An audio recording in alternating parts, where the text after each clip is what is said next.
All right, guys, I'm going to be going through the Establishing Good Government notes with you today. If I'm moving too quick, obviously the reason why I'm doing this on video so that you can pause, stop it. You can be working on your classwork review as you're going through this, or if you want to work on it separately after this, you can do that as well. The whole point of these notes is to talk about how we went from the Articles of Confederation, which was our first form of government. And if that name sounds foreign to you, it means you did not do the Nearpod notes while I was gone, and you need to go back on the Google stream, find those Nearpod notes and do it. But how we went from our first form of government called the Articles of Confederation to our second form of government, which we are still on today, called the Constitution.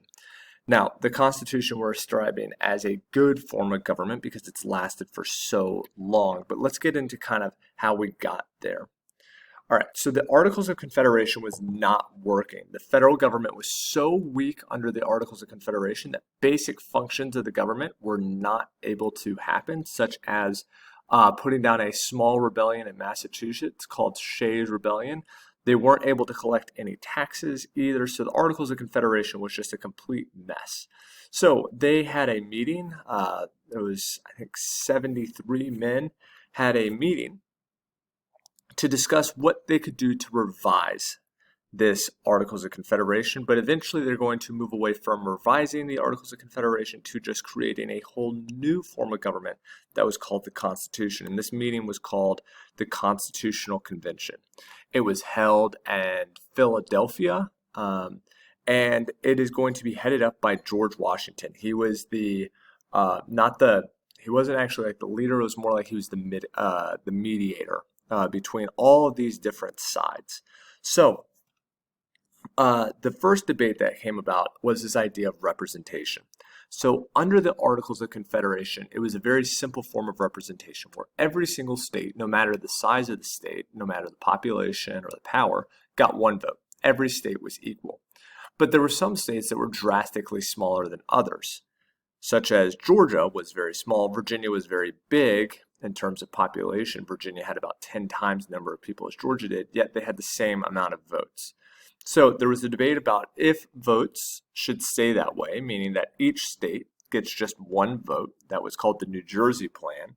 Or if the bigger states in terms of population would get more votes. That was called the Virginia plan. Now, both of these plans were created by states that would have benefited from the power of each one. So New Jersey was small, so they didn't want the bigger states to be much more powerful than them.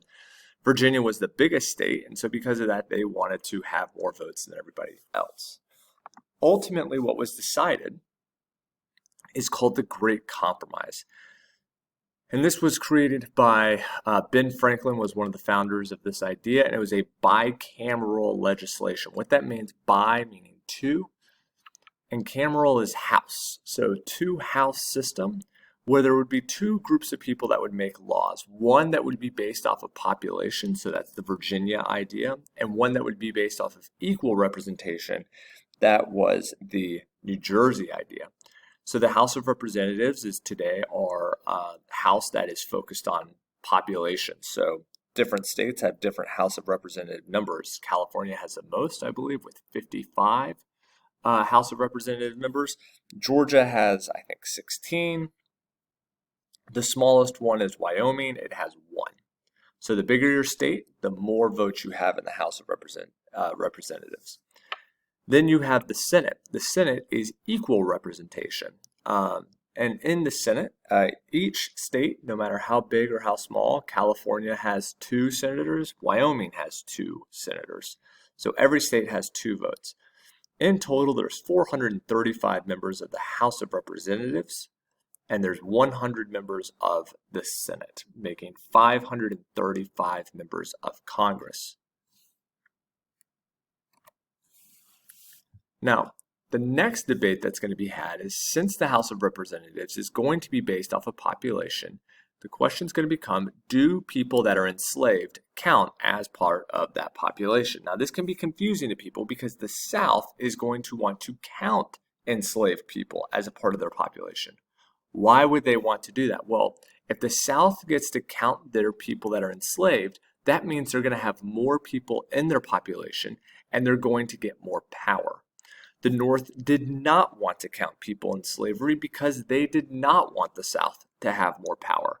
This is not a debate about should slave people being called like people or not. It's not a debate about if slavery is good or not. This is all about how can the South wants more power, so therefore they are wanting to count people enslaved as a part of their population total to get more power. Ultimately, the agreement is going to be called the Three-Fifths Compromise.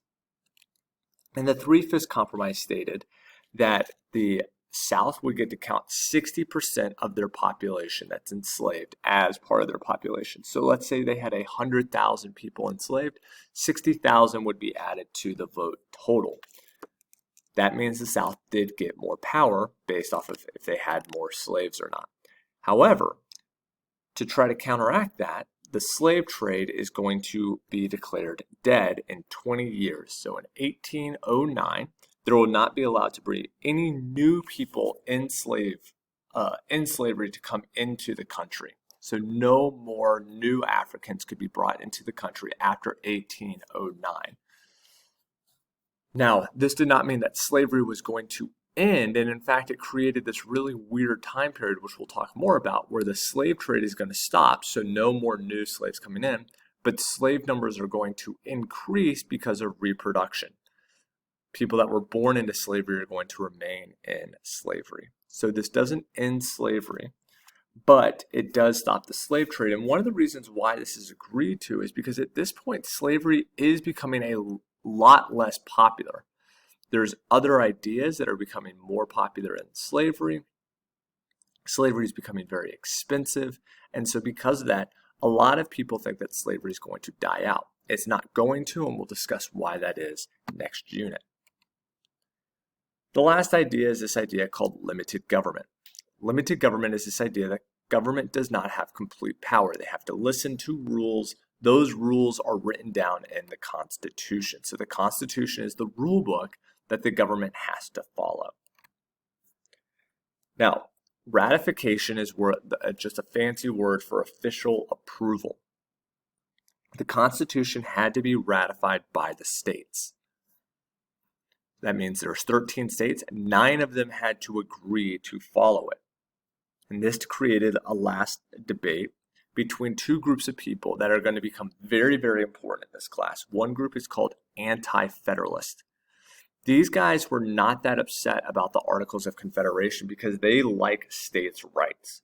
They thought that the Constitution was going to make the federal government way too powerful. And so because of that, anti-federalists are against the Constitution. Understand, anti-federalists are not against the government. They like the government. They just like strong state governments because they trust the state government more. They don't trust the federal government. Federalists, on the other hand, are going to be for the Constitution. They believe in a strong national government. It's in their name, right? Anti means against, so anti-federalists are against the federal government. Federalist means that they're for the federal government or a national government or a central government. Now, this debate is also going to be characterized based off of where these people live. Anti-federalists, the people who are against the federal government like the state government, they mainly live in the countryside. They're farmers. And the reason why these guys don't really care for the federal government that much is they don't see the federal government helping them out that much.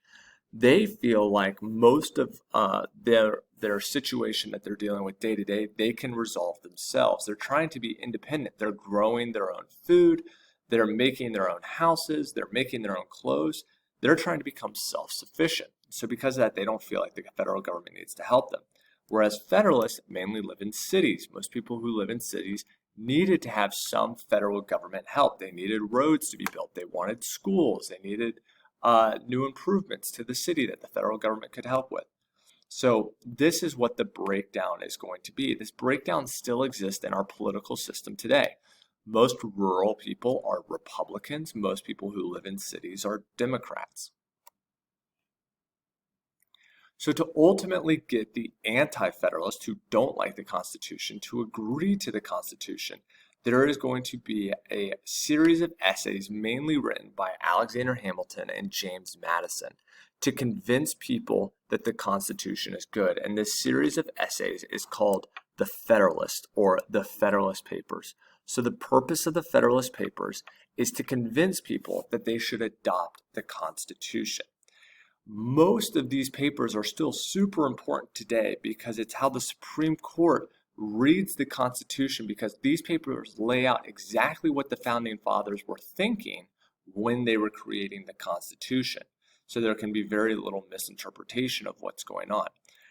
The debate becomes today, should we still believe that the Constitution as it was created in 1787, is that still applicable in 2020? Just something to think about. Or does the Constitution need to evolve as time evolves? But ultimately, the Federalist Papers is going to win out. Alexander Hamilton wrote most of these papers. It's kind of considered his massive work. His biggest work, his opus, if you will. And the Constitution's ratified. But there did come with a caveat, another compromise. And that last compromise is the Bill of Rights. The anti-Federalists said that they would agree to the Constitution if there could be 10 amendments called the Bill of Rights.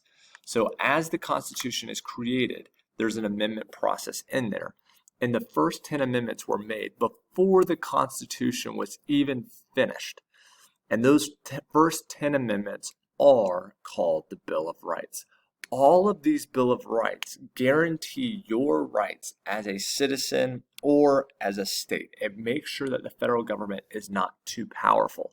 Let me go through some of the Bill of Rights. So you'll notice that the first 10 amendments, all of them are about checking the power of the Constitution, making sure that the Constitution does not become too powerful, making sure the federal government does not become too powerful, and so that the states can remain powerful, and that citizens, us, we the people, can still have some say that the government can't take away from us. So the First Amendment, for example, is the freedom of speech, the freedom of religion, the freedom of press, the freedom of peaceful assembly. It's this idea that we, the people, have these rights. The Second Amendment, very famously, is the right to bear arms, the right to own a gun. The reason why this was created was to keep the government in check, actually, to make sure that the government didn't become too powerful, and if it did, that there would be enough armed people that they could rebel against the government. The Third Amendment is the amendment that you don't have to have soldiers sleep in your house, that the federal government militarily cannot just do whatever they want. The federal government can't force you to give up your house to soldiers. The Fifth Amendment, if you've ever heard the word plead the fifth, this is the idea that you can not testify against yourself, that if you're forced to testify, that you can plead the fifth, which means you just don't say anything. So if you're ever put on the stand in a trial and you don't want to say anything, you can say, I plead the fifth, and that means you do not have to say anything. All right. So all of these amendments are the ideas that we, the people, or the states, get to have certain rights that the government cannot take away from us. All right. And that is the end of our